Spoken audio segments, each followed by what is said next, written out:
The affordability problem is not just limited to rental, and as this top figure shows you, it indicates that the average price of a detached home in Vancouver, this is not new housing, this is a blend of both, and if we were just to take out the new housing, you could add another 300,000 or 400,000 to that figure. But the average price of a new home is over $675,000. But when you consider that the median income in the area is under $63,000, you can see that we are really very expensive, beautiful, but expensive place to live. And we spend more than 9.5% of our income just on housing.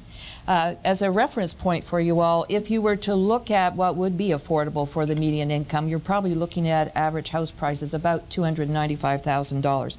That would give you that a good comfort level to be able to live, work, play, and enjoy this wonderful place that we live in without too much pressure on your pocketbook. Vancouver does have the highest rental costs in the country, and as I said, and Wayne has indicated, housing costs continue to rise. The trouble is, we have a two-pronged problem.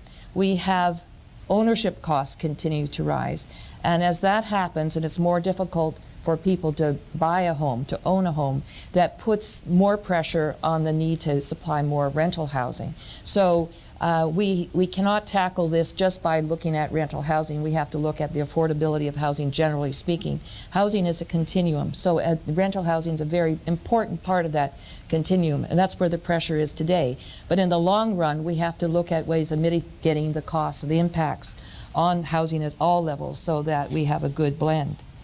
So we need to, the reason for reducing the cost of housing is not only because it's good for our pocketbook, but it's also good for the environment. When we have a lot of strain on housing, people will have to move further and further away to find decent, affordable place to live, further away from where they work. That puts extra pressure on commuting to and from work. That puts extra greenhouse gases in the air. We're all trying to avoid that, and we're trying to be sustainable. So part of what we're trying to achieve here today is not only looking after families and income, but also looking after the environment. On this next slide, this is a very telling story, and I'm going to start off by telling you this is real. This is a real case. One of my members who is a developer who builds in Toronto and Vancouver generously supplied this. I said, why is it that developers in Toronto can build rental and we can't do it here in Vancouver? And if you just look at the very top line, you will see why. The biggest reason here in this region is the cost of land, which is basically about 3 times that of Toronto. You see in Toronto you can buy land 50 to 60 a buildable. Here it's $140 to $150. The next, and one of the reasons for that, why are land costs so high here? Well, it's pretty understandable. We do live in a very beautiful place, but it's hemmed in.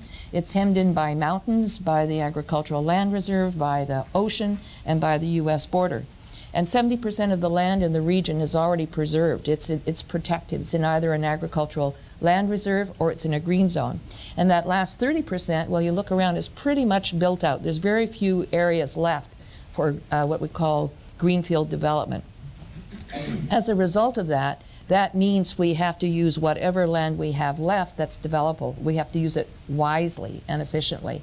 And also we have to reconsider how we've built the cities of the past. So here are challenges. How do we make better use of the precious land that we do have in a way that actually contributes to the affordability of housing, makes this a very livable place? It's a big challenge that all of us at the region, at the local level, in the private sector, and all of you as citizens, we have to find a solution for. But unfortunately, when we talk about making better and wiser, efficient use of land, it is a huge challenge. One of the reasons is it's easier said than done. We as British Columbians and as Canadians, we all know, we know we need to provide affordable housing for everyone. We need to provide housing for our children, some options for the young generation. We need to provide options for seniors, assisted living options, ability to stay in their own home affordably, all these kind of things. But unfortunately, we're also protective of the status quo, and we're very, very reluctant to look at increasing densities on that precious land that we have left. It's a huge challenge that politicians face every day. It's a challenge for us as an industry trying to build something that's affordable when we have so little to work with. Moving on to the second category, hard construction costs are also significantly higher in Vancouver than in Toronto. And this is a subject of great debate amongst our members. And why should this be so? There are many in the industry who believe that material costs, more complex building requirements that result in certain types of material, and a smaller labor force, that means that what you've got is more expensive, contribute to those costs. Soft costs are also higher here in Toronto. They are less than $60 a square foot buildable.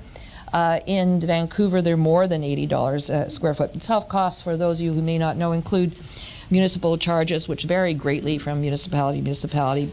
What is not included in this chart, but is a very important factor, is something that we call community amenity contributions. These are, quote unquote, voluntary contributions, and they come as part of a rezoning. But because you don't know what that number is at the beginning of a project, it's very hard to incorporate them here. I will tell you that in some cases, municipalities take 75% of the lift through a community amenity contribution. And that's because they want to be able to provide amenities in that neighborhood. But it does have an impact on the housing costs. There are slightly higher revenues for housing in Vancouver, but not substantive enough to offset the increased costs. And you see, at the end of the day, you can make a return on your investment in Toronto rental of about 6%. Still pretty modest, but you know, if you are a pension fund and looking at a long-term horizon, it could make sense. Here, you can't make those numbers work.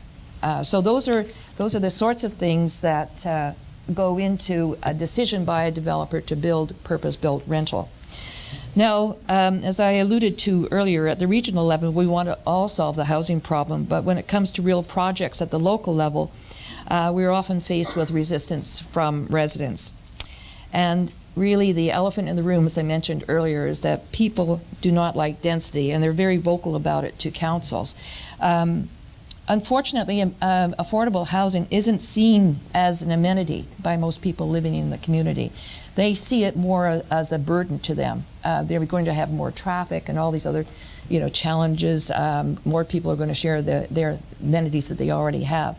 So I think the challenge is we have to reframe the conversation around how we're going to accommodate people. Maybe density is such a negative word, we have to just totally eliminate it from the vocabulary. But we also have other issues and challenges that we have to address. Zoning issues, and I mentioned earlier about community amenity contributions, they come from a rezoning.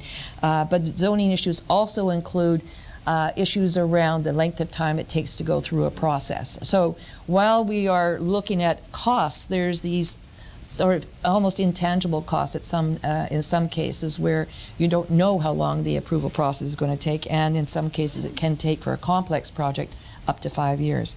So at the end of the day, there's basically a lot of room for improvement. As for operating costs, most nonprofits and co-ops pay mortgages and receive subsidy payments through operating agreements with government. But these agreements will be maturing in the next 10 years. And many nonprofits with housing in good shape and market tenants are okay. They'll be fine. But for housing providers who house a significant number of low-income tenants, those who require a large rental subsidy to maintain affordability, it will be difficult to upgrade and maintain properties and keep these deep subsidies without government assistance once the agreement expires. And there will always be those who cannot be served by the market, and the private sector acknowledges this. And we know that they will need support and continue to need support through capital and operating fund assistance to new subsidized housing. Multitasking here, I'm very talented, I know how to point. The Rental Supply Coalition, all of us as members believe that an adequate supply of decent and affordable rental housing for a range of incomes is essential for the economic and social well-being of the region. So, but first of all, I want to acknowledge that local governments are very concerned about rental housing. And in the city of Vancouver, just as one example, they've introduced the STIR program, and that is the short-term incentives for rental housing. Now, this includes initiatives like rental property assessments on rental units so that you're not lumped in with strata assessments, development cost levy waivers, parking requirement reductions, discretion in unit size, increase in density, and expedited permitting process. This is a good start, but it cannot work alone. It needs the support of other tax policy changes, and specifically at the federal level. Mayor Wright is a true believer in solving these problems. I think you can hear the passion in his comments here before him, and I'm encouraged by his enthusiasm and those of his colleagues around the Metro Vancouver Housing Committee who've reached out not only to the private sector but also to the nonprofit sector. And I think it's fair to say that all of us, we've come together, we've had a number of discussions, and we agree that something has to be done at every single level, and including, those of us in the private sector and nonprofit have a responsibility. But we all agree on a platform of actions. And I'm going to just go through some of those and then give it back to Wayne. There's no doubt we've got make tax changes number one on this list, but I'm going to reverse it. To me, the biggest challenge we face as a country in getting affordable housing built, whether it's rental or home ownership, the biggest challenge we face is we have not had a housing strategy in this country for many, many decades now. And as a result, housing has not been given due respect, I believe, in federal tax policy. In fact, tax policy has centered around how do we extract money from housing, not how do we create a viable housing stock in this country that'll actually support British Columbians and people living in Newfoundland or people living in Quebec. So I think the first priority would be to actually put emphasis again on the important role that housing plays, not only in shelter, but as an economic generator. We know that I can tell you, for every $1 million of investment in construction, in housing, we're creating 12 good-paying jobs.